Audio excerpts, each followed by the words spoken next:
2026 FIFA বিশ্বকাপের শেষ 16-র অন্যতম আকর্ষণীয় লড়াইয়ে মুখোমুখি হচ্ছে ব্রাজিল ও নরওয়ে।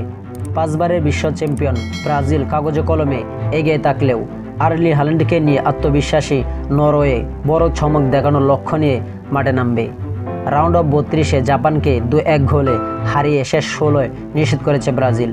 অন্যদিকে আইভরি কোস্টকে 2-1 ব্যবধানে হারিয়ে ইতিহাস গড়ে নকআউট পর্বে এসেছে নরওয়ে। ব্রাজিলের শক্তির জায়গায় তাদের আক্রমণাত্মক ভাগ।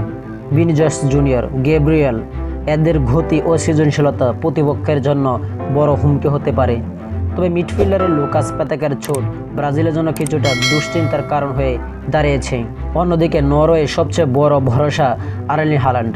আইভরি কোস্টের বিপক্ষে জয়সূচক গোল করে তিনি দলকে শেষ 16-য় তুলেছেন।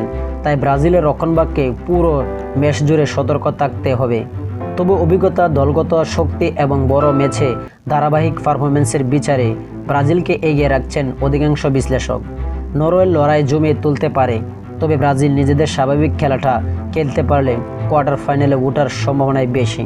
তো আশা করি যারা যারা টি স্পোর্ট গ্যালারি চ্যানেলটি সাবস্ক্রাইব করেন না, সবাই টি স্পোর্ট গ্যালারি চ্যানেলটি সাবস্ক্রাইব করবেন এবং ভিডিওর ভালো লাগলে লাইক এন্ড শেয়ার কমেন্ট করবেন। ধন্যবাদ সকলকে।